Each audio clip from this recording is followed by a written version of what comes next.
Hello, everyone, and welcome to another edition of Mormon Stories Podcast, a special UK edition. I am your host, John Delaney, or one of your hosts for today. It is June 7th, 2023, and we have a super exciting special news flash announcement. The topic for today is keeping LDS children safe in the UK, I would add, as a little addition.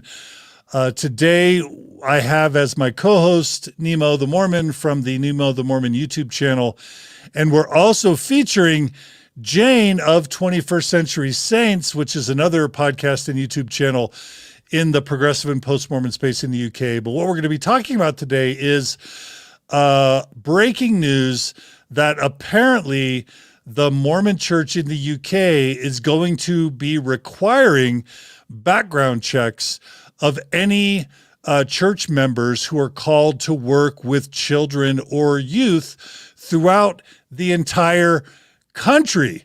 And if any of you have been following Mormon Stories podcast for the past 10 or 15 years and the work of Sam Young and Protect LDS Children and all the abuse cases that we've been covering, just so many people for so many years and decades have been hoping that the Mormon Church would just do a simple thing that so many other mainstream religions do across the United States and across the world, which is to have background checks on anyone who works with children or youth. And even in the state of California in the United States, as I understand it, this has actually become law.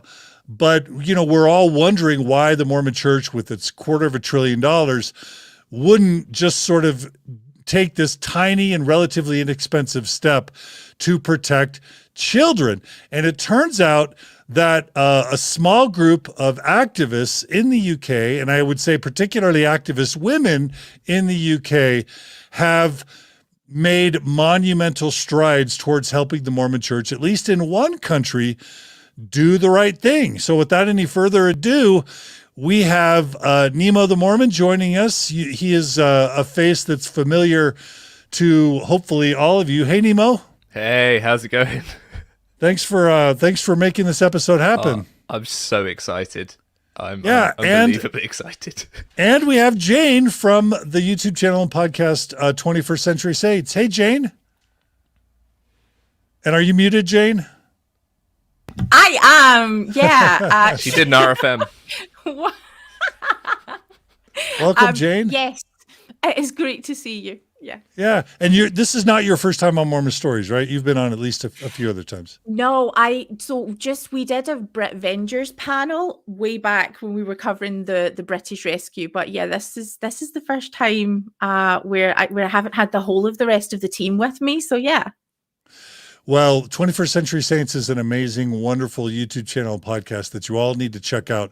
We'll make sure and include in the show notes a link to that amazing channel.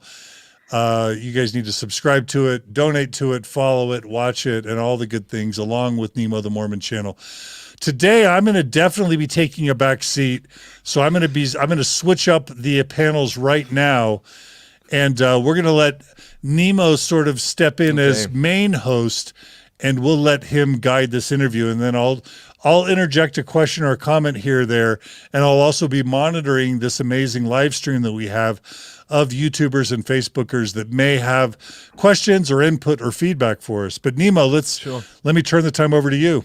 Yeah, I mean, when John says go and subscribe to them and donate to them, you know, you're kind of thinking, oh, why would I do that? After this episode, I promise you're going to see exactly the value proposition in supporting their work, because it is gold. It's been my privilege to work with them in affecting this activism. I want to ask Jane some questions. Am I in control, John, of who's on screen when? Do I have this power? Yeah. Yes. Okay, I'll take that over. You're in charge. Yep. I have that. Nice. Okay. You've got the power. Oh, okay, so I've got to try and remember to full screen people, but I think it'll be good.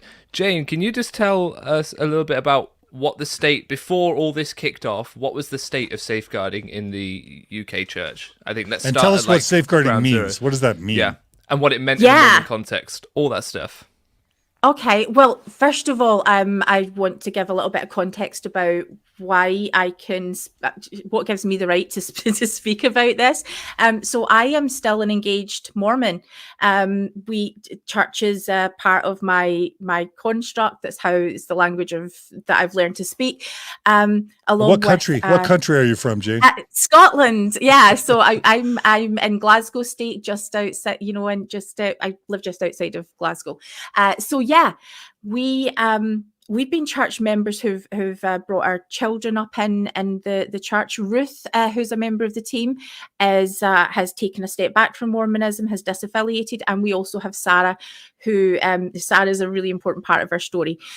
So for years, members of the church in the United Kingdom have noticed that there is a disconnect between what we see professionally happening, what we could expect in schools, what kind of standards keeping people safe should look like. There are really stringent laws around it. We fought really hard to get those laws. And then these same people who held callings in church. So, for example, Sara has worked in a space with working with people who've been convicted of sex offences, working with social work for many, many years. Sara's been part of creating policies. And so all of these people, not just in the UK, but across the world, are saying, there's a problem. Church isn't safe, or certainly not as safe as it could be. Lots of people we're seeing an increase in abuse cases being talked about, and we see all of these gaps in the church system. May I ask you a question? Can I ask yes, a question, please? Jane? Yeah. So, obviously in the United States, the Boy Scouts of America, the Mormon Church was willing to pay $750 million because there's been something like 80,000 young Mormon boys sexually abused within the Boy Scouts context. In some ways, it's destroyed the Boy Scouts of America. The Associated Press and Mike Resendez, I think is his name, has been covering the outpouring of sexual abuse within Mormonism that's been covered up for decades. And of course, the Catholic Church and the Spotlight movie has helped uncover systemic pedophilia with Catholic priests for decades, if not centuries or millennia, in multiple countries across the world. Has the UK experienced a lot of historical child and youth abuse? And if so, can you talk a little bit about that to let us know whether these problems that are so problematic in the United States have also historically been a problem there? Yeah, that's an excellent question. We certainly haven't had anything like the scale of Mormon church-related scandals. Everything has outside of Ireland, maybe. Outside of Ireland, we certainly have spoken with a lot of victims, and it seems that it just hasn't reached that critical mass yet. But I'll have more to say about that later. What we have had is that really changed, I think, a lot of the landscape recently was a massive inquiry that was launched because an entertainer, it was related to an entertainer called Jimmy Savile. He was heavily involved with the BBC, could do lots of charity work, was hugely respected, and towards the end of his life, this open secret that he was a sex predator. He abused children over the course of many years. Things hadn't been put in place to keep children safe and the vulnerable people that he was working with safe. So inquiries were launched that started looking at churches, that started looking at our media organisations, at social work, at all of these different levels. So it's really being looked at right now. The UK and the England and Wales inquiry made their recommendations last year. The Church of Jesus Christ of Latter-day Saints gave evidence in that testimony. The Scottish inquiry will be making their recommendations this year. So Mormonism has touched it. And of course, we are very, very aware of the uniquely Mormon way that abuse cases where it touches the church play out. It happens in a uniquely Mormon way, I would say. Got it. So part of the background, I guess, is that as church members, we are seeing fantastic training that came out, because we were told it was fantastic training. There is a when someone is working with children and youth, there's a video that we get to watch, which was really, really new. And there's handbook updates, except this still wasn't marrying up with what professional standards looked like, what we should be doing, and what is sort of universally acknowledged in the UK, that this is what good safeguarding looks like. And the church said in that inquiry, did they not, Yes. that they weren't doing background checks because they didn't believe background checks would help, because they believed they had their own robust systems of flagging members' records, etc., all available already. Let's be fair. Yeah, because some of the evidence. Now, I disagree with a lot of what was said in that inquiry. If anyone wants to go and have a look, it's the ICSA inquiry. You can go online, find the church's testimony there. However, it's worth pointing out that there are really interesting things that the church do around safeguarding. Now, I know our Mormon audience, this is the space I live in, so I am aware that when I say this, there's a lot of nuance behind it. But there are a couple of things that we've drawn attention to. The training video. Now, the training video is completely horrific, insufficient, and in fact, the cartoon nature of it makes it really dangerous and minimises abuse. But it exists. There have been clear policy statements made by church leaders about how it's not acceptable in any church or home. We've had Elder Oaks telling us that we are the voices for children who can't speak for themselves, and we need to put their interests above selfish adult interests. The system of annotation of church records, that's something that's actually, in this case, although it can be problematic in other areas, that's something that the church do, so that if you move to another area, there is a joined up system to communicate risk. So that's something really interesting too. So there are things that are being done that are notable. The other thing, at the same time, is the system. Yeah, the fight and like I say, we've got things to say about this. The system of sustaining. There is an opportunity so in the X inquiry, it was pointed out that when someone is called to a position, they are interviewed. It's a searching interview. A discussion happens about whether that's an appropriate calling, and then that name is put before the entirety of the ward, so they have the opportunity to share any concerns that they would have about that. Now, obviously, we know that to go to the extent of not sustaining someone, or in fact opposing someone in a calling, that's not done. We know that there are problems. Right. We know that there are problems with the annotation system. And so this is our starting point. The church is doing some things, and it's not enough. And we've had professionals for their whole careers who are saying we need to do more. But the problem is we were coming up against church leaders who would sort of agree, or who would sort of feel, well, the church is already doing something. The prophet will let us know if more needs to be done. This will come from on high. The leaders know what they're doing. In fact, I believe near the beginning, someone was told by someone, won't mention names to protect some people, that if we were to press this issue, it would result in church leaders dragging their legs and actively not implementing these changes because of the pressure. Yeah, we've been told that by a few people. We've been told that, church safeguarding is fine. There isn't a problem. Priesthood holders are particularly... they're called of God. It casts doubt on the ability to discern. And the whole point is, yes, it does, and yes, it should, because abuse happens.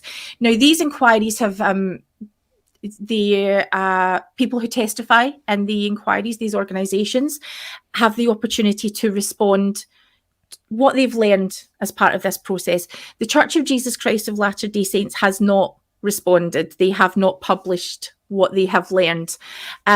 because it seems like they didn't really think they had anything to learn. I mean, I would love to go and find out tomorrow that a response has been published. That would be wonderful. But since last November, certainly there has been nothing that we've been made aware of. Okay. So that's what safeguarding has looked like. We know that people have been talking about it. We know that people have been expressing concerns about it. And most importantly, we know that there are victims who have been consistently silenced, who have been discouraged from coming forward, seen as perhaps a lack of faithfulness. But most really seriously, we give this illusion that safeguarding is happening when members think we're safe because the church is telling us you're safe. So there can't be a problem, can there? Yeah. What are your thoughts, John? And for those who are just totally unaware of more of the details of what's going on, give our Never Mormon listeners a sense for what are the common scenarios where adults would have one-on-one or alone access to children and youth in the UK. Just give 3 to 5 of the most common scenarios that the church would be reassuring everyone is still safe. Does that make sense? So yes, it does make sense. And it's another common thing that we would be talked to that members would say. We now have a policy of 2 deep leadership. So in a class, there have to be 2 adults present now for teaching. The problem with that is when there are 2 people, depending on how that power dynamic looks, if it's a married couple, perhaps one person may be disempowered and being able to be the safe person and advocate for what's right.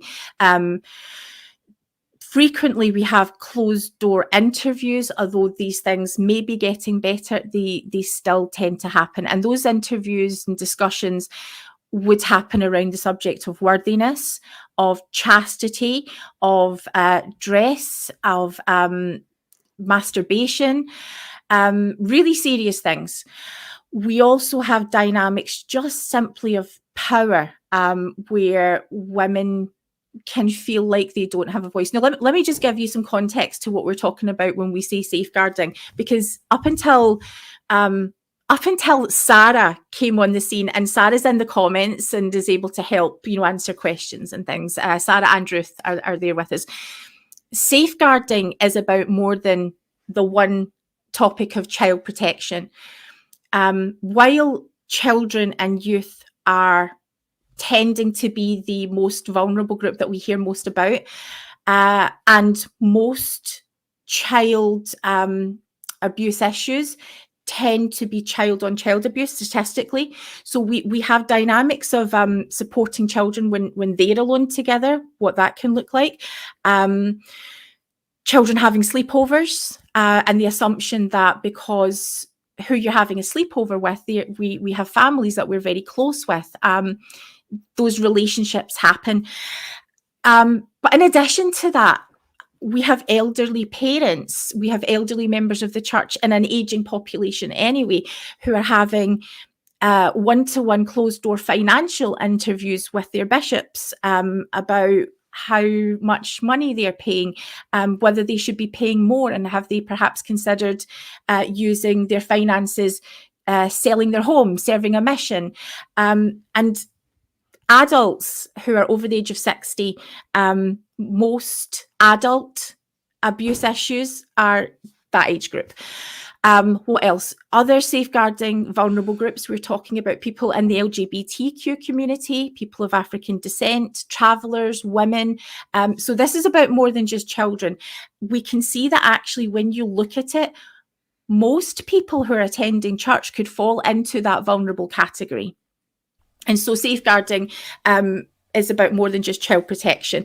And Sara has really brought that subject, that language into Mormonism. That's such a great set of concepts and ideas. You all still have one-on-one interviews where like a 12-year-old girl could be asked by her Mormon bishop in the UK if she masturbates, or a 16-year-old girl or boy could be asked, who did you make out with? Did you touch each other? Where did you touch each other? Are one-on-one interviews still a thing as well? Because bishops can be predators and abusers too, right? Yeah. Yeah, Absolutely. So And the interviews are still happening. That you can have a parent present if it's requested, but it doesn't seem to be the norm. But this, at least with these background checks, is a way of checking that. So that's why I say there's two sides to this. There's checking that someone's never done something before, and then creating a culture in which they can't do something even if they've never done it before. So what this is a step towards is checking that no one's been caught doing this and convicted of doing this, or even given, a warning for various behaviours. So anyone that could be called to a bishop, you're now going to find out if they've done something wrong. It's not going to stop them, which is why more needs to still be done. Okay. Sorry. yeah, so generally speaking, across the UK, what we would see is if you're working with disabled children, elderly people, any of those vulnerable groups, DBS checks or background checks would be done.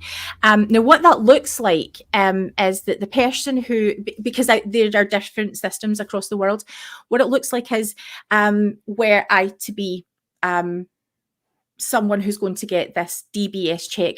In Scotland, it's Disclosure Scotland, or a PVG check, protecting vulnerable groups. These are standard, even if I volunteer to take my kids' class on a trip as a parent helper. Everyone gets them. I know that it's happening. I agree to it. I sign a form that has a basic bit of information about previous addresses, and I receive a certificate, and those things are updated. If you work in different contexts, so if you move employer, or perhaps you have a DBS check through your employer, you would have a separate one if you're going to volunteer to perhaps volunteer at a care home or something like that. So these things are very, very standard. They're not intrusive, and they're part of UK culture. Yeah, I mean, I had one when I was working as a clinician in a hospital. I had to have an enhanced one, so there's basic and enhanced. And yeah, it's very normal. Like Jane said, for an American context, a field trip. I don't know whether parents go on field trips in US schools, but in the UK it's quite common for parents to go and help chaperone children on big class trips, and yeah, you have to be checked in order to do these things. So it's a part of British life, so it's a very normal thing, and we don't tend to have some of the same how do I say this delicately? We don't have some of the same attitudes towards privacy and government intervention that some groups of Americans have. Got it. Yeah. So I think this is the point where perhaps it would be really important to mention how then we start working in this space. So as a church member, you do it? all of my friends have left the church. They're leaving the church. And my last hope that I can have someone to sit next to on a Sunday is Alana. She's heading out the door. It's the place is just traumatizing her. And so I've been nuanced for the past 15 years since I came back to church, the past 20 years. Oh, I'm old. And so I started a podcast so that we can have conversations that we wish that we were having at church, because everyone who is leaving, we could all talk about it separately. I was so excited that, you're moving into this nuanced space. This is wonderful. Come in. The water's lovely. It's not fun always, and it can be really traumatic. But now we have people who are nuanced, and it's fantastic. One of my dear friends who was serving as primary president, and as a 19-year-old woman, she was telling us out in the foyer about this. It was remember a few years ago, it was the slut shame month, where the subject was about I can dress modestly, and it was just primary was just a complete car crash, and she was just really clear. I'm not teaching the kids that. And I'm thinking, at last, this is what the church can look like. So we started a podcast. And as soon as you create a safe space for people to start talking and sharing their lived experience, our focus is on how are you experiencing Mormonism? What does it look like for you?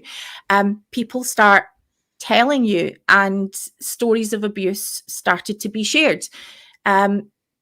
Less traumatic, believe it or not, more traumatic than the stories of abuse were the stories of how the community were responding to that abuse.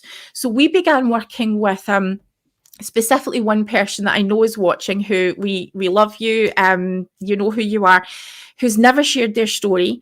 And we thought what we'd like to do is make sure that the landscape is as safe as possible for you to share it. So one example would be that as part of the Scottish inquiry, some issues around Mormonism came up. And as these stories were being shared online, this evidence and testimony was being shared online, we were going into comments on newspapers and church related things.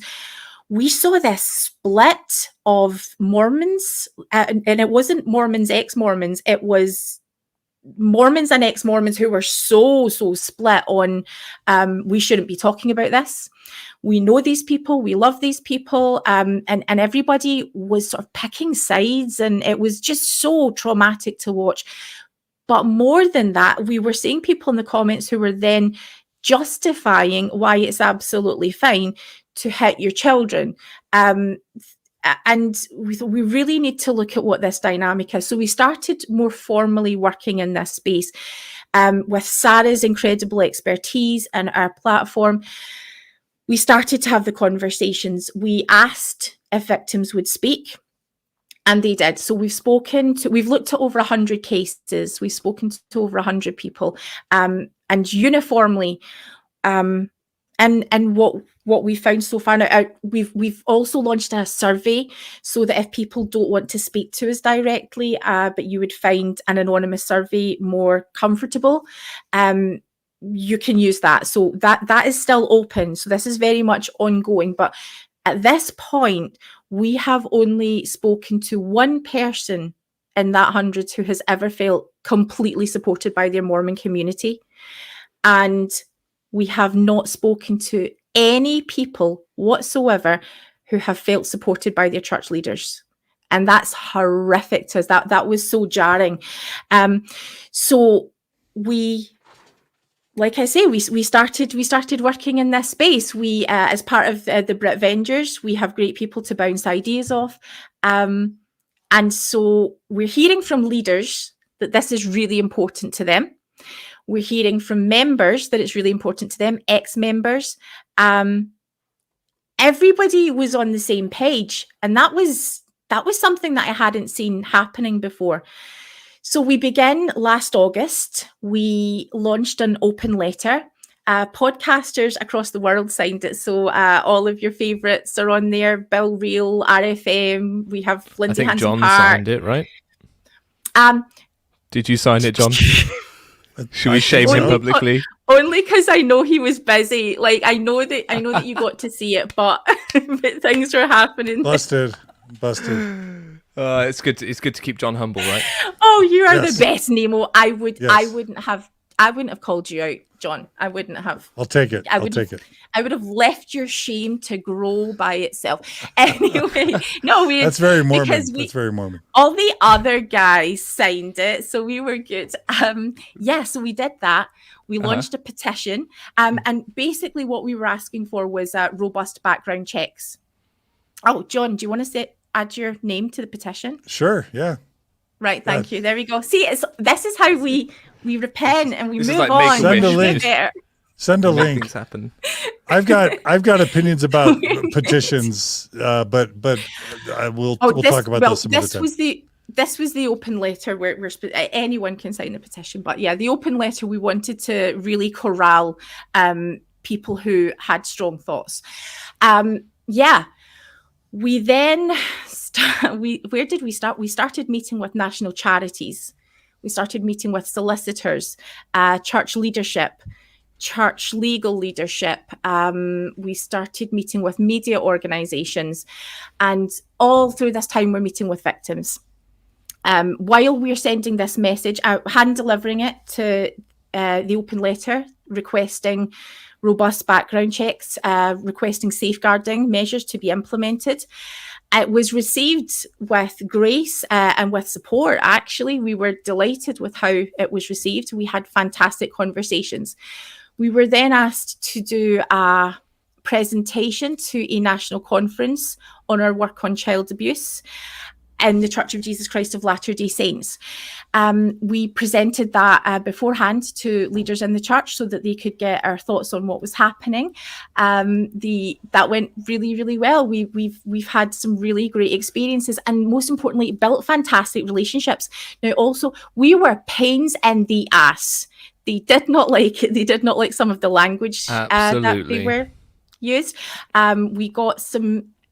I'll hold on to this bit for a little bit. Yeah. The bit that almost broke them. Yeah. We sent letters to every single bishop in every single ward in the United Kingdom, letting them know that they are responsible if they knowingly call someone to a position where a child could be. If it was then found out that they shouldn't have had that calling, if they knowingly did that, there are legal implications. And we sent them information about what their legal responsibilities were. Nemo the Mormon served as our secretary for the month, helping us to... Sorry, Nemo, what was that like for you? I wrote the letter based on what Jane wanted. So I said, right, Jane, what are the points you want to make? So I wrote the letter, keeping it to a side of A4, which is... I don't know how you explain A4 size paper to Americans. Standard paper size, right? Office letter, whatever. Anyway, so we got this one side of paper, and I then trawled the church's meeting house locator for the name and meeting house address, very important, meeting house address of every bishop in the UK. All 300 and whatever of them that was. And then, with the kind support of donors who paid for stamps, Jane and 21st Century Saints were able to send that letter that I had written to make their points to every bishop at their meeting house address.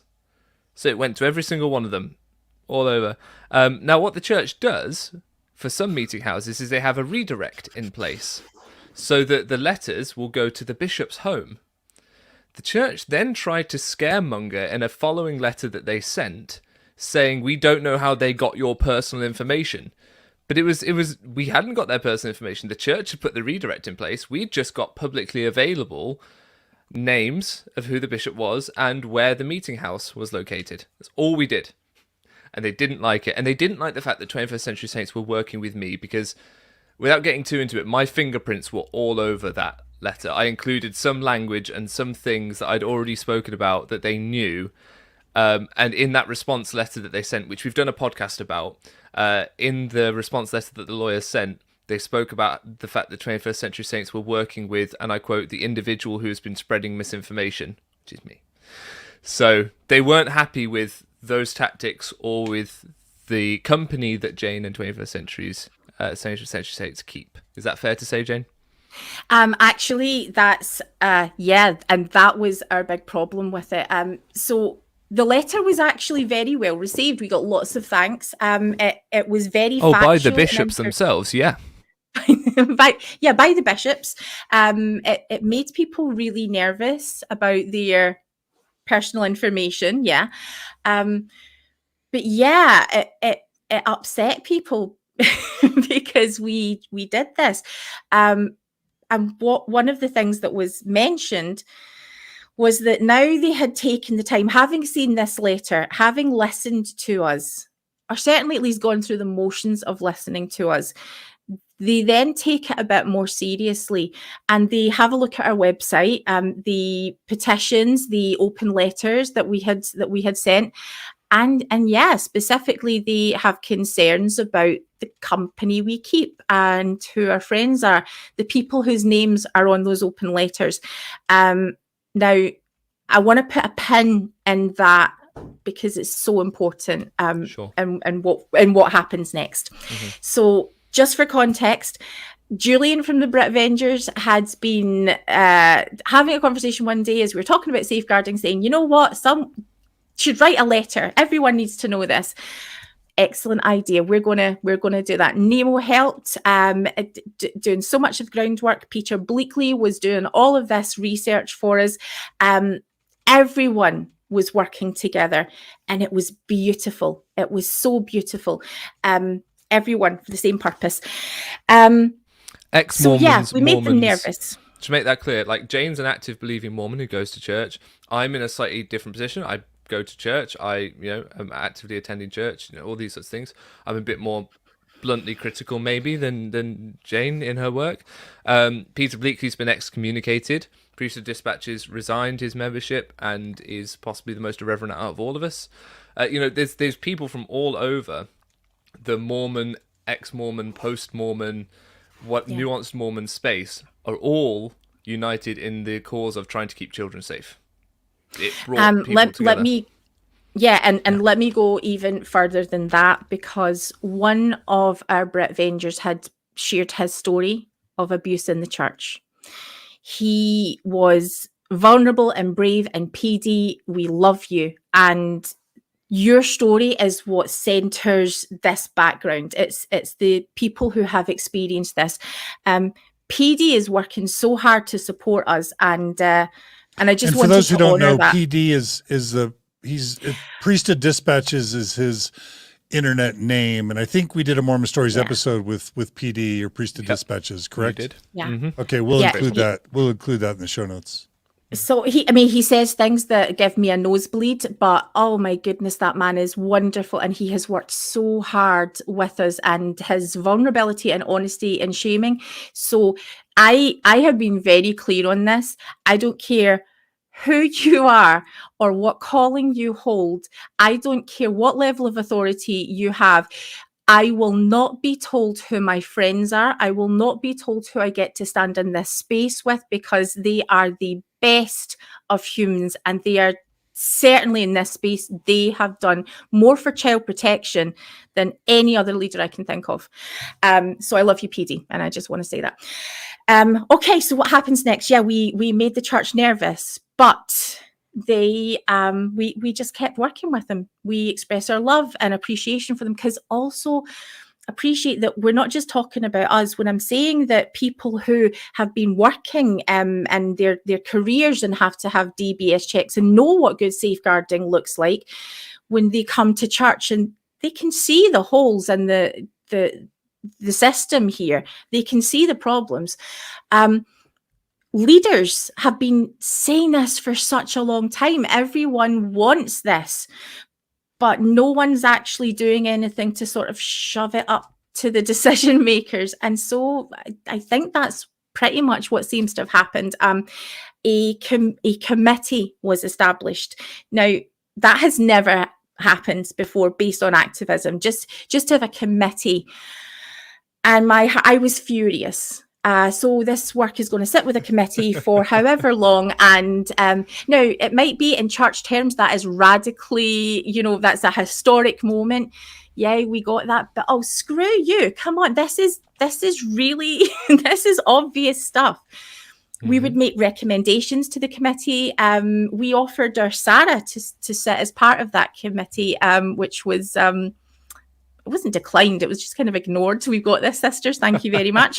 But certainly Sara's information was consistently being presented to the committee. So the people who have sat on it have done incredible work, and the people that they have counselled with, we really appreciate. Can I just jump in, Jane, with something real quick? Just before yes, we go to the next part, because I think it's important to mention that what we modelled for some of, and I could spend this whole podcast heaping praise on some of the local leaders that were involved in making this happen, because this wasn't just activism from us. Because activism requires, and for things to change, it requires multiple groups of people, right? It requires your activists, it requires your inside men who can actually affect change.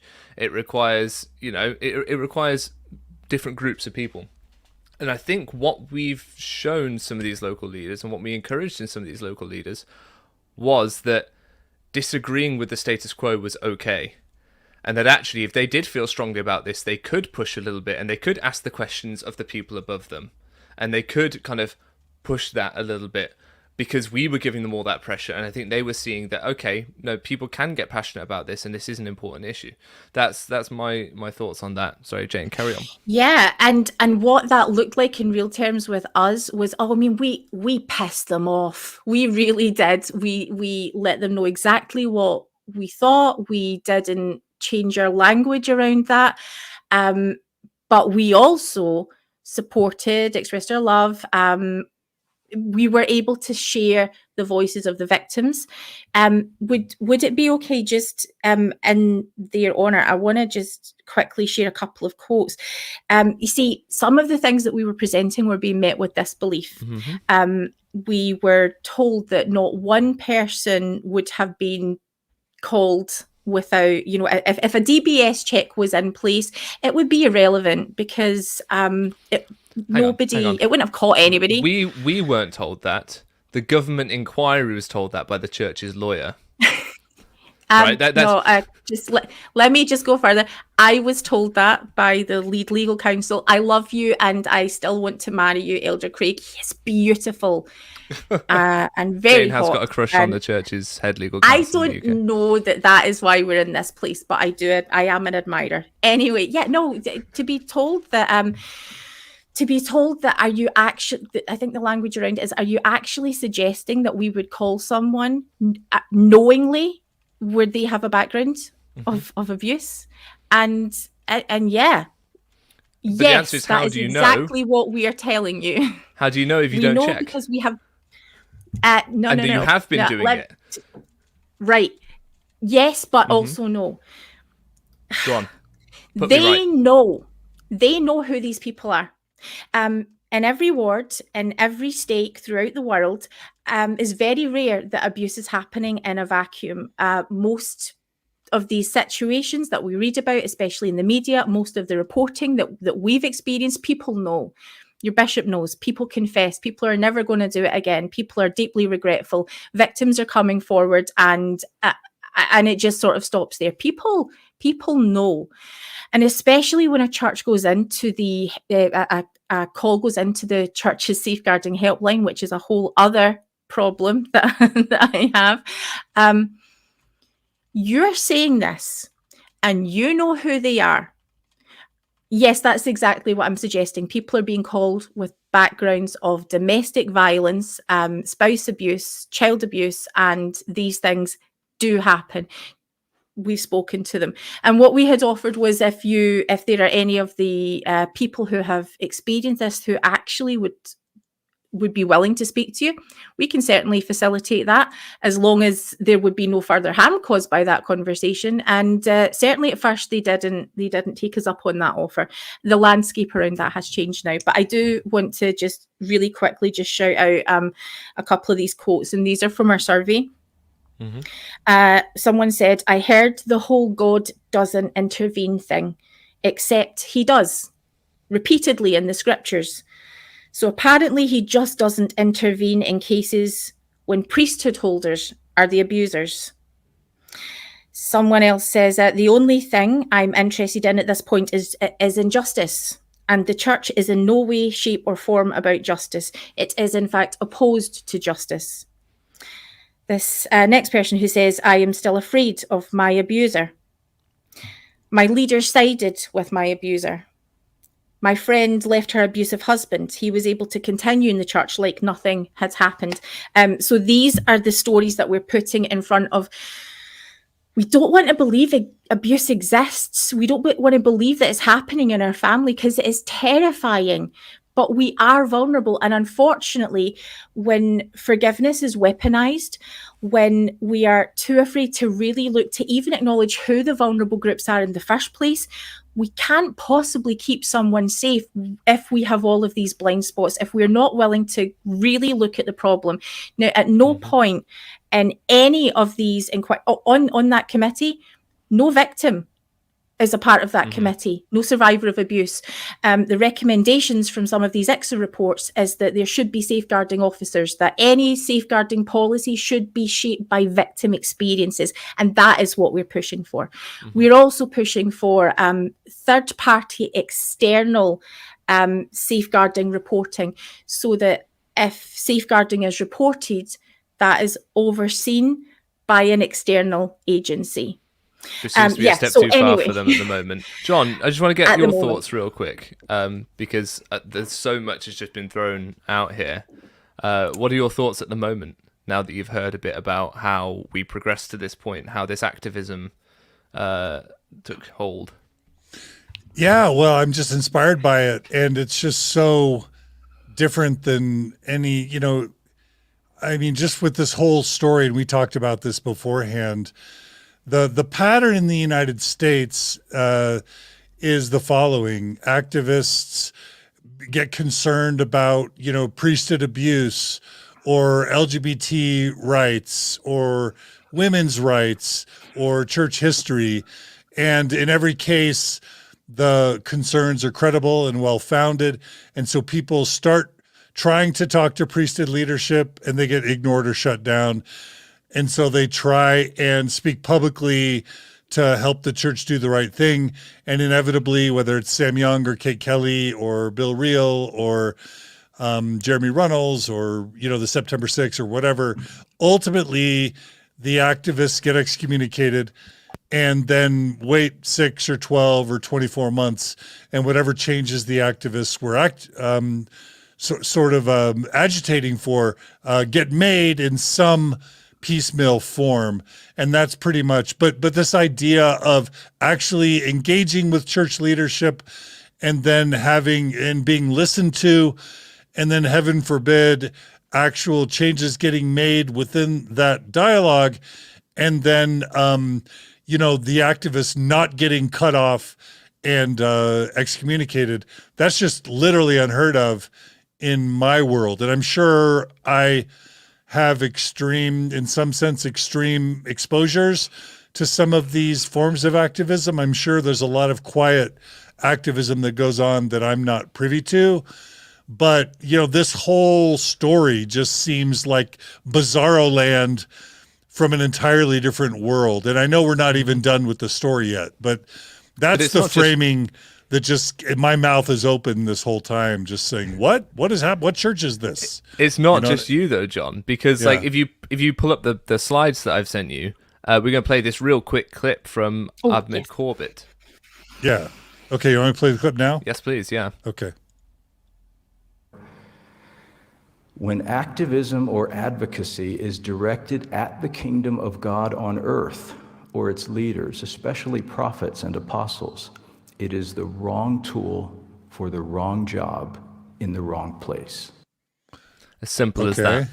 Okay. So that informs your lived experience there, John. Like, that is the party line, which makes this all the more incredible that Jane and Sara and Ruth, and to a lesser extent the rest of us, I guess, managed this. Because the official party line is, don't tell us what to do. Don't advocate for your children. He went on to say in conference, don't advocate for your children. Don't be on their side. It's admirable that you want to, but it's beneath you to do so, was what he said. So, you know, just as the church is ramping this up here in little old England, not only do we do food better, we also do Mormonism better. So... Are you saying mutton and mushy peas are somehow better? Like, what are you talking about there? Sorry. Haggis, right, Jane? Yeah. Yes. No, I love British food. I'm kidding. I'm totally kidding. Cool. Right. Sorry, Jane. So we're at the point of the story where they don't like it. They've been listening. You guys are pushing for victims' voices to be heard, but they've at least formed this committee. You guys aren't on the committee, which maybe would have been a bit of a step too far. Bit of an ass. Right? It was worth a try, right? But Sara's ideas and advice keeps permeating through to this committee, because I think the church leaders involved have realized there is a source of valuable safeguarding expertise in Sara, and they can't deny that. And in you guys as well, but you know, people keep reaching out to Sara to ask for advice on their safeguarding issues. Not the church helpline, or who knows, maybe you're using that too, but you know, certainly with the, not just with the specifics, but with the policies, because they're smart enough to ask the expert. This is just beautiful. I mean, they love us. We have really good relationships with them. We are freaking adorable, and even though we push and push and we're annoying, have you try saying no to Sara? She will end you anyway. So yeah, I think Sara has this wonderful balance of just this power, and she can get things done. Anyway, I think this is the point in the story where I just want to make it personal for a little second before the announcement. So we recently had the talk that was aimed at single adults, where President Oakes was talking about LGBTQ issues, specifically transgender issues. Now, we have our wonderful, our new youngest child, who's now, we now get to keep them forever. Our youngest child is just wonderful, and they're non-binary, transgender, asexual, and have been through incredible childhood trauma. And my kids would be baptized in a heartbeat because they quite like the church community. They quite like some of the positive experiences they've had around it. That's despite me being in this space. I mean, that this is how scary of an ex-Mormon, nuanced Mormon, post-Mormon space this is. My kid's like, let's do that. The day that conference was broadcast, I had to tell my husband in tears. Now, my husband's a non-member, has never been a member. Church isn't safe for my child anymore. I can't take my child with me to church. And just a matter of a few weeks ago in our ward, this conference was being rebroadcast right after church. Now, my kid should be part of that safeguarding discussion. What we should be ideally seeing is, okay, this is the type of messaging that's coming out. Who could potentially be affected by this? What support do we need to put in place to make sure that they are not going to be harmed just by being here? And so, of course, it's going to bring up bigger issues. Maybe that broadcast doesn't happen at all in that context. Wouldn't that be wonderful? But yeah, I am very aware that church is not safe for all sorts of demographics of people. And so this work is current, it's important, and there are still people listening right now who have not yet come forward because they are so worried about how our community is going to handle it. Just one final thing. Yeah. We also have managed to work with police agencies any victims who are coming forward now and who want to reach out through 21st Century Saints, we can now put you in touch with organisations who will help you if you decide to make those reports to the police, so that when you do, the police know how to handle it as a unique type of case, as a historic abuse case. PD had reported to the police as part of this work, and he had a pretty traumatic experience. And thanks to him coming forward as part of this, we've managed to tighten up a system that we can put in place to make sure that he is fully supported. So just please know that we recognise what it takes for you to feel safe. So yeah, right Can after that, the announcement. The changes we got. Let's do it. Let's do it. Okay, so John, here we are. All right. We've been badgering, bothering, and generally upsetting people, but at the same time remaining just adorable enough to stay in the game. And then we hear some very exciting news that some changes are actually coming, and we couldn't believe it. Jane, please tell us about the change. Oh, yeah. So we've got internet footage. It's all over TikTok and on Reels. The moment we got to tell the Britvengers, if you want to go check it out. So we were initially told for quite some time that the committee was looking at piloting a programme, and that would probably happen in London. So we were told by our many sources there will be no pilot. This is going to happen across the United Kingdom, which we welcome and celebrate. Piloting a program shows that you're not serious about it. You're just testing the waters. So this is the more serious approach. So across the UK, safeguarding measures are going to be introduced. From 1st of July, members of the church who are working with children and youth will be required to do DBS checks, which are the equivalent of background checks. In addition, each stake is going to have a stake safeguarding specialist. Those specialists should be in place by the end of August. Those stake safeguarding specialists should have some kind of expertise in their area. They're going to be externally training. LDS Family Services will receive external training, who will then disperse that training to our state safeguarding specialists, who will then be training wards, state councils, members.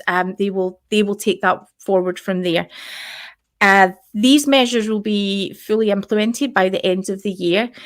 And I guess just to maybe the little final flourish of this announcement, our very own Sara has been called and sustained as State Safeguarding Specialist, the first in the UK, and has already started work within that calling.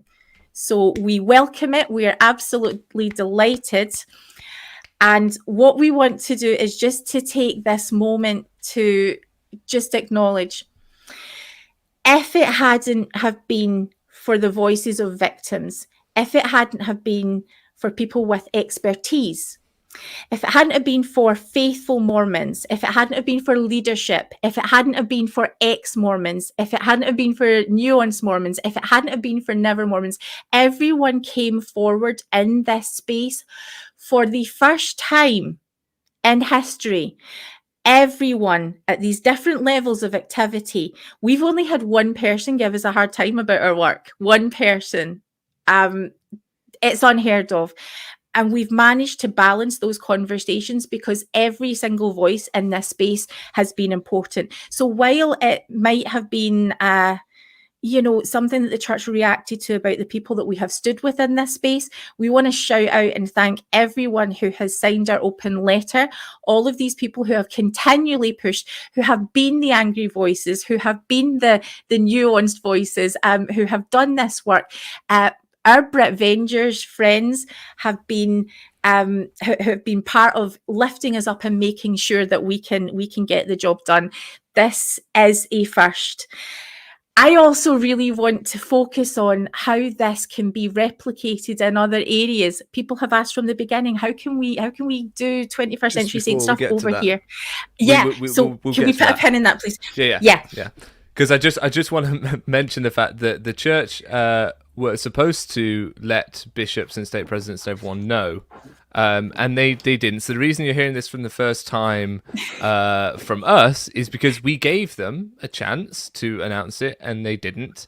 And so you don't want them to go getting cold feet and undoing all the good work they've done. So now that you lovely people all know about it, the church is far less likely to try and back out of this behaviour. And we will pull up the if you pull up the slide deck, John, we can show that things have already started to change. So the church system on LDS tools and kind of the MLS system, particularly the member leadership. I don't know what MLS stands for. Member leadership something services maybe. But anyway. You now have a section that is government certifications expiring soon, which is a brand new section. It'd be interesting if anyone from California where they have this, or anyone from Australia where they have these systems in place already, recognizes this. So let us know in the chat if you do. John, could we have the next slide, please? Next slide. Yeah.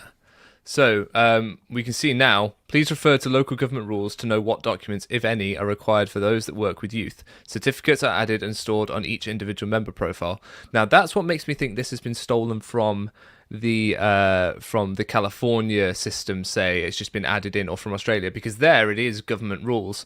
And so they'll be looking to local government to determine what background checks or what levels of clearance they need. Whereas here, it isn't actually dictated by government rules or local government rules. It's the church is deciding to do this without needing to be legally pushed to do so. And we just get the final slide. Just shows that you can upload a certification name, number, and expiration date, and you can drop the form in. So it allows an external form to be added to someone's membership profile, which I think is really important. Thanks for putting that on screen, John. Yes. And do you all mind if I just summarize and make sure I understand what I was just told? It would be good because me and Jane lived through all this. Yeah. So it'd be really good to check that you have followed. Yeah. Okay. Yeah. So let me see if I get this straight. Yeah. So the church was not protecting children. It's LDS membership and its children specifically and youth adequately. Both progressive and post-Mormon internet activists combining with faithful members and local Mormon church leadership, agitated and worked cooperatively with church leaders throughout the UK to reach the decision to implement background checks across the entire country so that there could be extra levels of safeguards for anyone called to a leadership position who was going to work with children or youth. And then those decisions were made, the changes were implemented, and even the church's software system has been updated to accommodate these pending and future changes. And one of those progressive internet Mormon activists was even called to be one of the participants in this new program.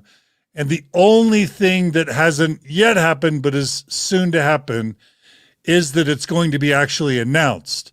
But did I summarize what has happened here? Is that right? Yeah, pretty much. Did I miss it? Do you want to add or correct the summary? No, I think that pretty much sums it up, No. Jane. Yeah, I would just provide the context that no organization has completely wonderful safeguarding measures. So while the church would disagree that the church totally felt that their safeguarding was robust, we disagreed. We could point to, if you have a look at our website, all of the holes and the problem areas, we lay them all out. There are also good things that were happening, but unfortunately the church were relying so much on the policies, around discernment, around membership record annotations, that it creates this illusion that we are all safe at church. Now, what I need to not happen, and I love that the comments are sort of already, we need to dig into what this is going to look like, because the worst thing, the most dangerous thing for safeguarding at this moment is for members and leaders to think, oh, that's it, now we're doing safeguarding, so it's all good. Mm-hmm. So we need to make sure that, we're already having conversations to say, okay, what are those DBS checks going to look like? Who's overseeing them? How are the decisions being made around them? Because bishops who are already serving, who have had convictions for abuse, they pass those checks. Those leaders already know. So if something flags up on the system, who is going to oversee that? So we want to have questions like that. We want to see DBS where it currently would apply to children and youth. We want to see that apply to all vulnerable groups, because there are so many of them. When you are ministering, when you're going to see vulnerable families, all of these things need to be considered. It's not necessarily just about our church experience. Okay. So, well, and I just, maybe just two quick things, if it's okay. Please, the first is that absolutely, that's a fantastic point, Jane, that this is just kind of the beginning. But I do like to do what we can to celebrate baby steps.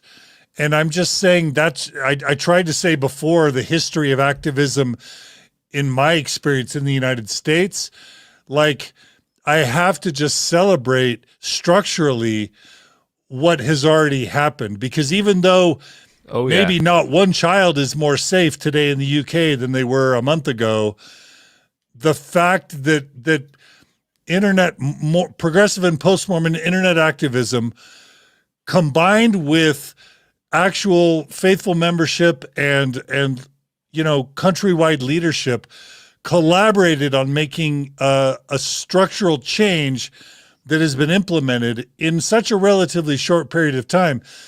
That is historic, even if not one child is better protected, because until we can have that, it'd be great if we could all just rely on direct prophetic revelation where God just tells our church leaders from top down what changes need to be made.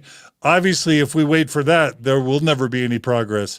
So the fact that these different disparate groups were able to work together to even make the small change that has happened, it is a historic act, even if not one child ends up being protected. Because unless this happens, unless this type of constructive, collaborative, patient groundwork happens, there will never be positive change in the church. So I just want to call that out. Oh, yeah. And say congratulations to everyone who helped make this possible. As someone who's sitting over here on the other side of the pond, this is unbelievable. I'm just stunned. Like my mouth is metaphorically open. It is that important. And one of the things, even amongst the Britvengers, we're having these conversations because DBS checks were almost a bit of a given that they would have to have a really good reason to not do them at this point. So I wasn't as worried about that, but because I knew at some point I felt like this is going to be, we need to focus on what it's going to look like as part of first steps, and the fact that the church is taking those first steps without, and I guess this is the part I would add to your summary, without a law compelling them to do that. Because we hear people talk about Australia, the Republic of Ireland, California. And California. Those things all happened because the church had to.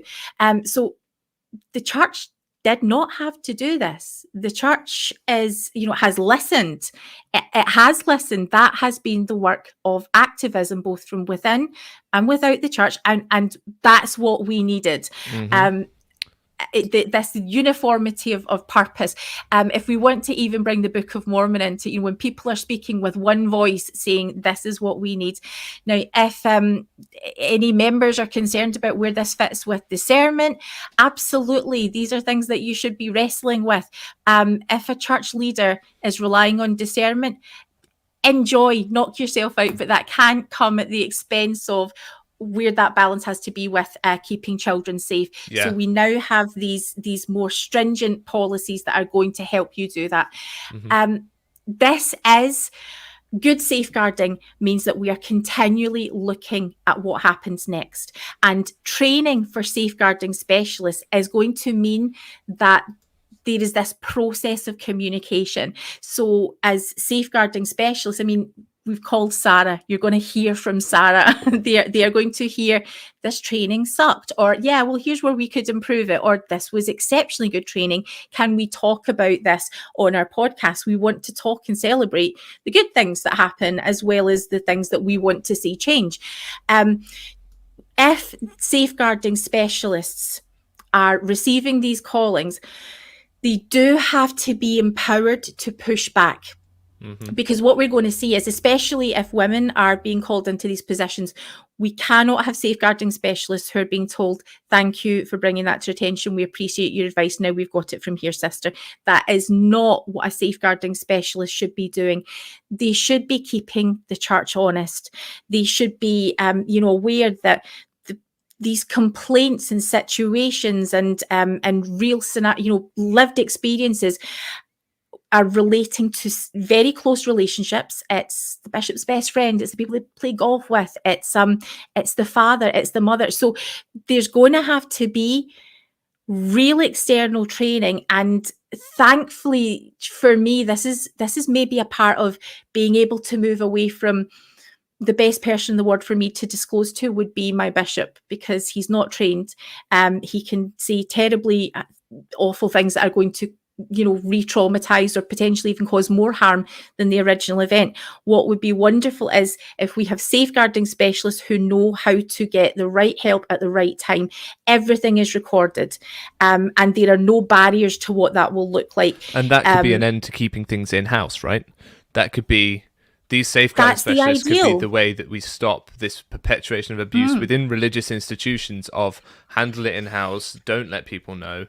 You've now got safeguarding specialists who, if their training is any good, will be like, right, well, you need to report it to this individual or that individual. It's going to crack this open if it's done right. And so, John, I think this podcast, if people say, oh, John Delaney only says mean things about the church, send them to this podcast. Because this, as far as I'm concerned, is a celebration of some incredible progress, of some baby steps. And can I add one more thing I was going to say? Yeah, please do. A critique of...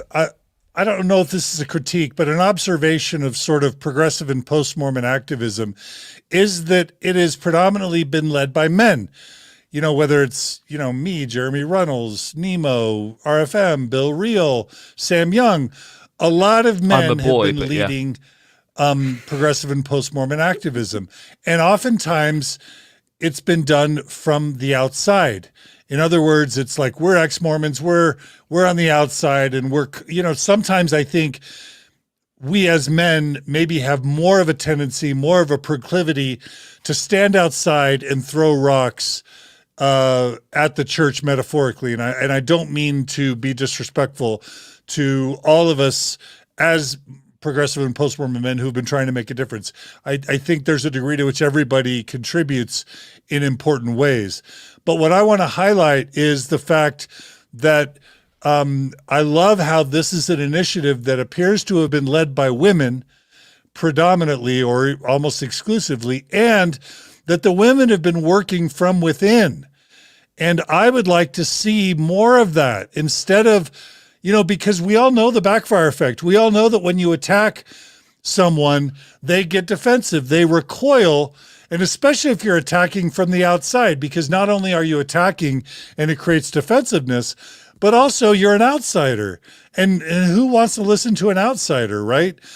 So I love it that women are modeling for us in progressive and post-Mormonism really good examples of how to patiently from within side actually work in constructive ways to make positive change happens. And I just think we need more women and more women who are willing to work from within. And we as men probably need to learn from these women how to more effectively work towards constructive change. Oh, I've learned so much from working with Jane. There's so much that she adds to the Britvengers group and to my ability to be effective in what I do. You know, one of the reasons I didn't count myself as one of those men, John, and said I was a boy is one, because I'm much, much younger than everyone else. And two... You just called me old. Nemo just called me old. I did. He's old as dirt. But the reason I kind of discount myself from the group is because actually I've tried to refrain from being on the outside and throwing rocks. And some of this, or a lot of what I did was based on the work of Jane and others in, well, I can stay and I can try and make a difference because Jane's doing it, because Sara's doing it. You know, it was informed by, and other women who I won't mention because they probably don't want me to, who are still active Believer members, who said, don't leave, stay. You could make a difference. I was like, okay, yeah, no, I think I can. And so, yeah, I will join you there, John, in heaping praise on the women in this space and what they add.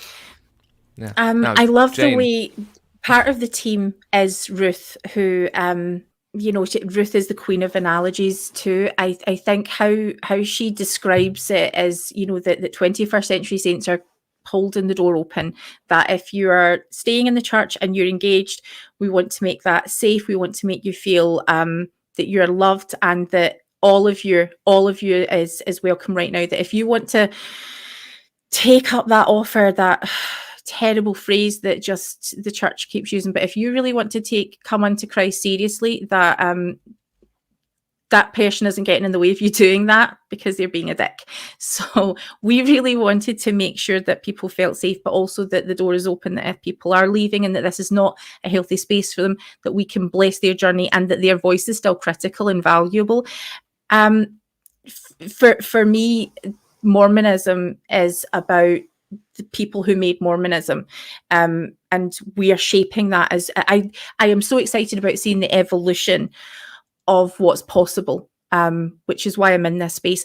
It's also, and I would also like to say, you know, speaking to that experience of working in this space as a woman, we frequently do get spoken to by people within the church, like, you know, thank you, sister, we'll take it from here.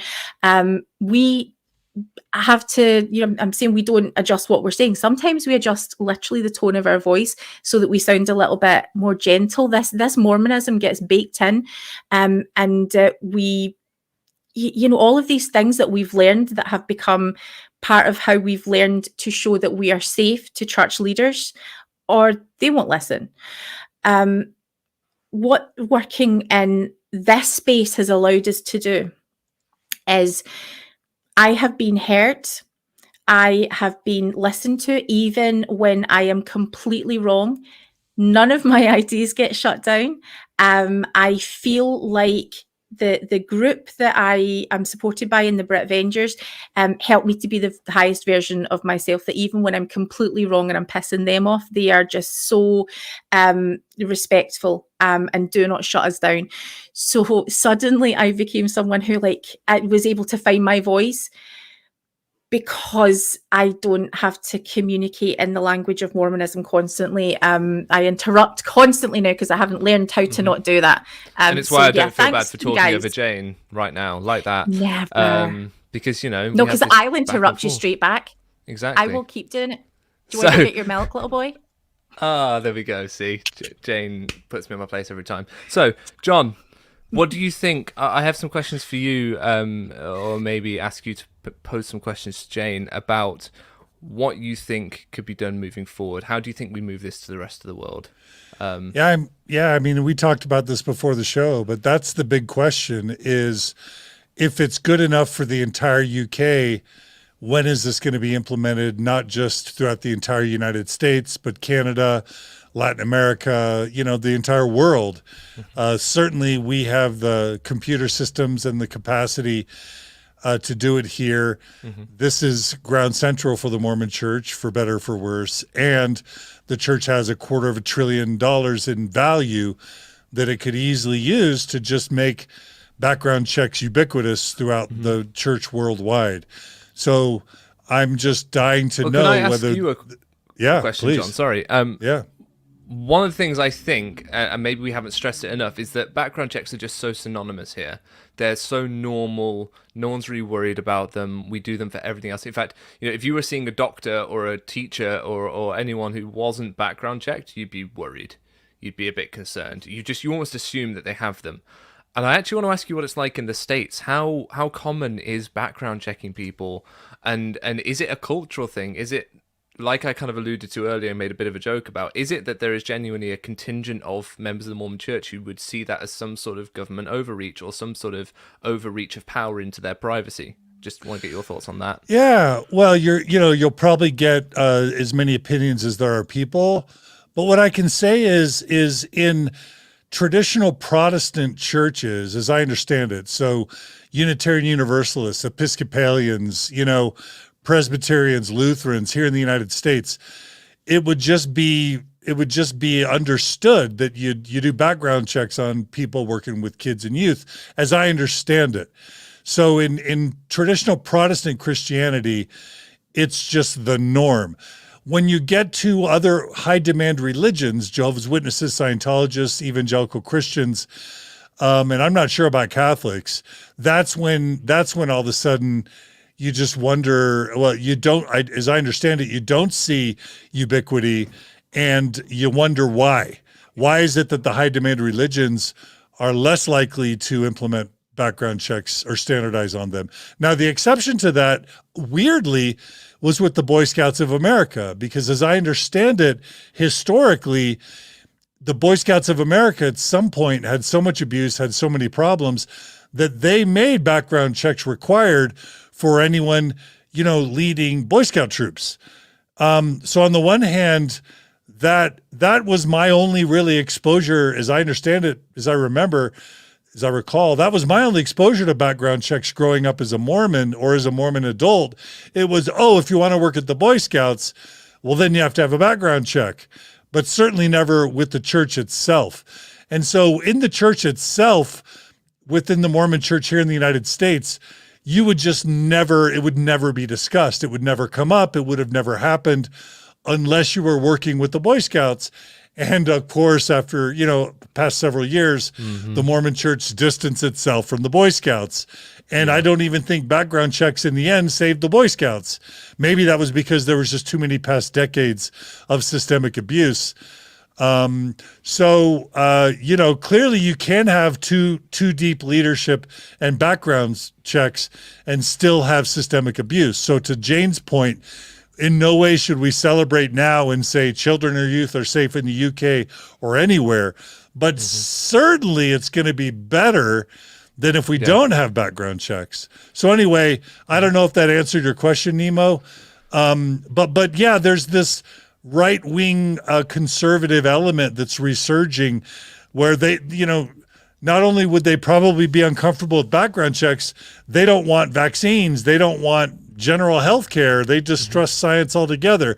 So Nemo, in the current past 5 or 8 years, there is this resurgent political climate that distrusts any control or any intervention of any sort that's also very anti-science as well as anti-government. So we're in a really weird political and intellectual and social climate these days. And I don't know how the idea of background checks would or is going to be received by Orthodox conservative Mormons in the United States.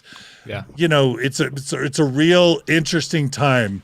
Well, but I can't think of what y'all are doing in the UK as anything other than hopeful, or at least a mustard seed of hope for what we might be able to see here, if the leaders here have the courage to roll it out in the US, back at home, so to speak. It could only ever really be seen as a good PR move externally. It's the internal challenge I think they'd have to worry about.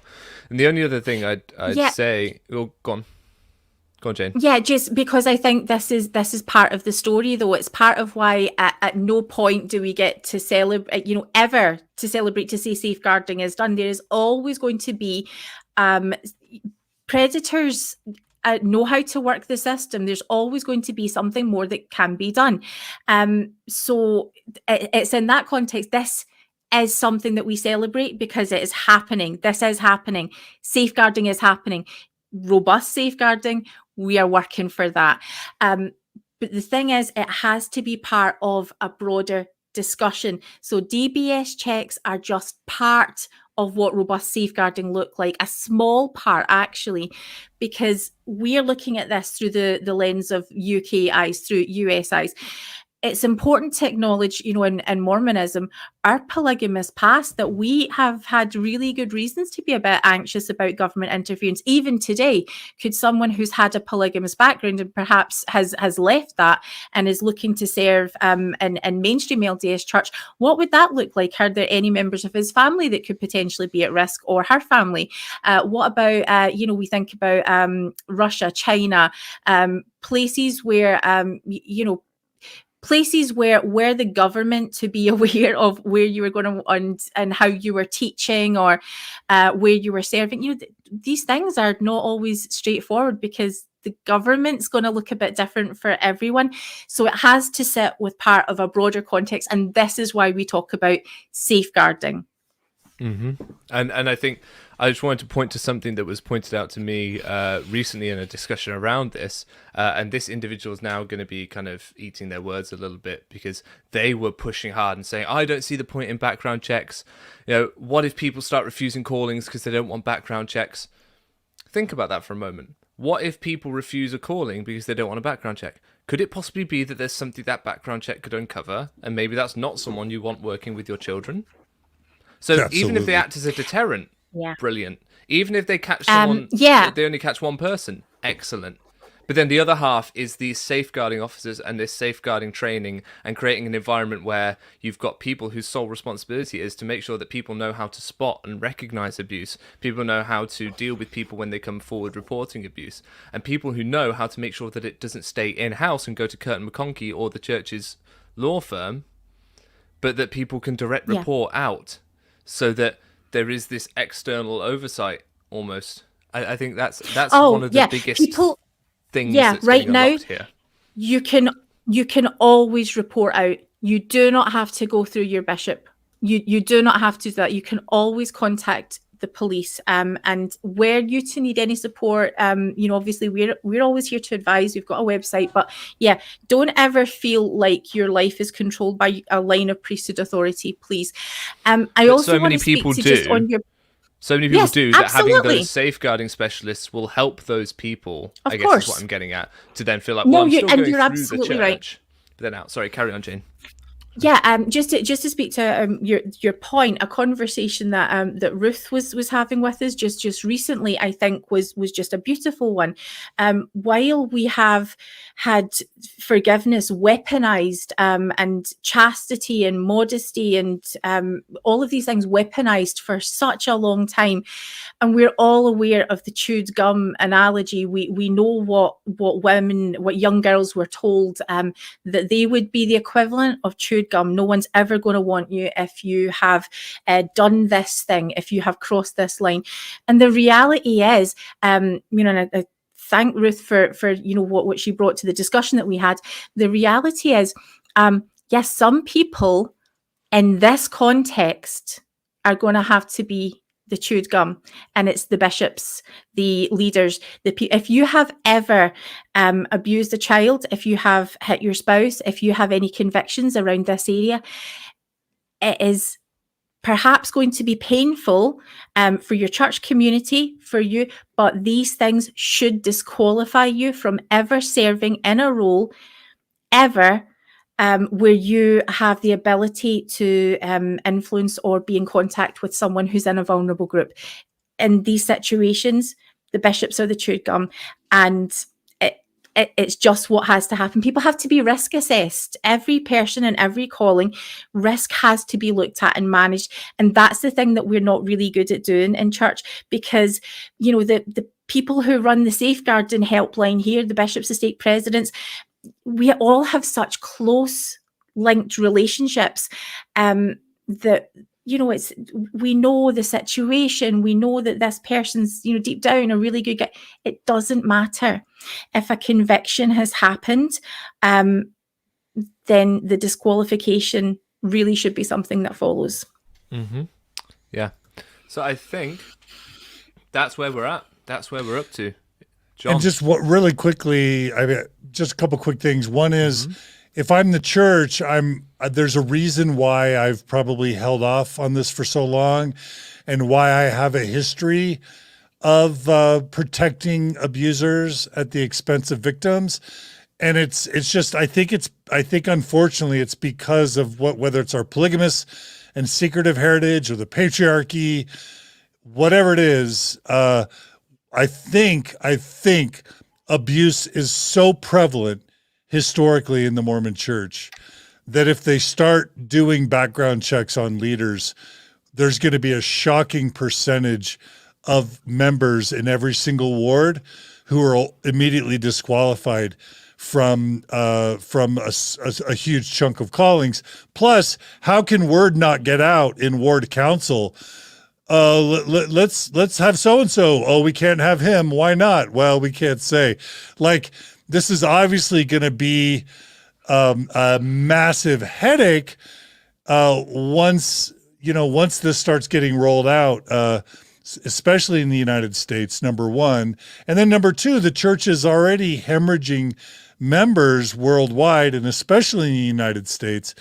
And so we've already got a massively dwindling membership pool from which to draw callings for members.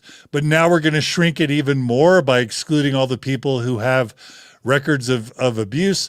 So I can see why the church has been hesitant to implement this, and why they're probably afraid and pulling their hair out at the prospects of implementing this stuff worldwide. You can TikTok me on this, John. I'm going to put myself full screen. If the church can't run without sexual offenders, then it shouldn't run at all. Yeah. That's it. No, it's fair. But it's going to be painful. What if they have to start calling women as bishops? Ooh. Oh no. Or as elders quorum presidents, or Shudder. Stake presidents, stake high councilmen, right? Stake high council people. It's the reason they're closing Sara, stakes here in the UK, because they can't run them. They don't. People have got 3 or 4 stake callings. Sara over there in the comments has more authority in her little finger than lots of these. I'm just calling out for a calling again, because I just wanted to re-emphasize it. She is called and has authority.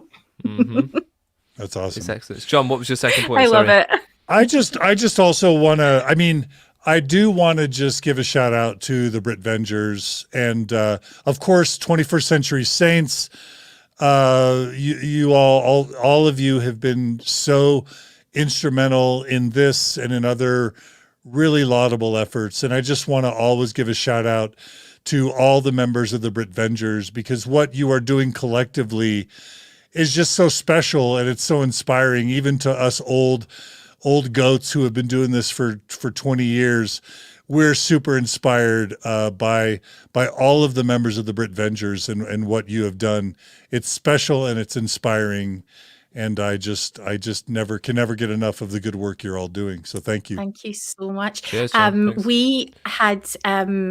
We'd really counted down to the date when this announcement was going to be happening, and we had spoken with a couple of victims that we have been supporting, and it was because obviously the other thing is this announcement can cause a lot of pain and a lot of trauma, because it's too little too late for so many people, and we are working in this space, maintaining confidentiality, hearing the most painful experiences. We don't want people to think that,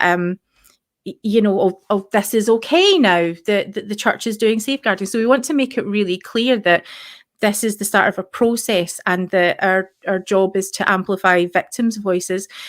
And when we shared this announcement with them, they were the first to say, and we've heard it so many times since then, you won't take your foot off the gas now, will you? And we won't. We are going to keep working in this space. We're going to keep pushing for the best possible environment to raise people who want to be in the church. Mm-hmm. Cool. Thank you very much, Jane. Well, bless you both. Bless John. 21st Century Saints. Shout out to Sarah, you, Jane, and everyone else who's helped behind the scenes, in the church, out of the church. Just a shout out to everyone that's done this important work, groundbreaking work. Yeah. Thank you. And if you want to come and say hello in person to Jane, you're going to be there, right? Or you're not going to be there this weekend? It's possible. I don't want to guarantee. Yeah. Okay. Well, we won't guarantee it on the internet, because once you say stuff on the internet, it sticks. Jane may or may not be at Thrive in Birmingham this weekend. I will be there. And other Britvengers are likely to be there. But just generally, lots of people who are dealing with their Mormon stuff, their Mormon baggage, who are trying to work out how to live their life after Mormonism, are going to be there. You have some great workshops. There's going to be karaoke, as always. It's going to be a great time. I'll try not to end up in hospital. As karaoke with John Delaney parties too hard is want to do. He's only little. Just please, people, little. take it easy on him. But it will be good. So Thrive Birmingham is this Saturday. Tickets are at thrivebeyondreligion.org, I believe it is. .com. thrivebeyondreligion.com. There's tickets there. So thank you very much. I'm getting to do the outro, which is nice, unless John, you want to do it. Well, I just want to make sure, check out 21st Century Saints, subscribe to 21st Century Saints on YouTube, donate to them if you can, subscribe to Nemo the Mormon, donate there, check out Priesthood Dispatches, check out Mormon Civil War, check out all the good work being done by the Britvengers. And what am I forgetting, Nemo? I don't know, but this weekend is going to be a party and celebration of these baby steps the church is taking, amongst other things. Subscribe to Mormon Stories. I think. Oh yeah, there's that. Yeah. And Nuance Ho while you're at it.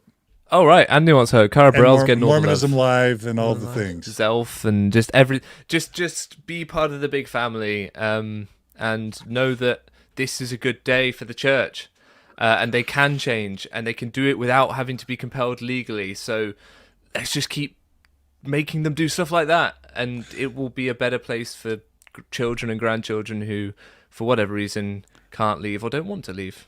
And let's keep working for non-polarizing constructive change. Mm-hmm. Yeah. Well put. Right. Who wants to Great hit job, that everybody. broadcast button? All right. Thanks for joining us today on Mormon Stories. You guys are awesome. And keep up the good work. We hope to have you back soon. Yeah. Thanks, you guys. Take care. Bye, everybody.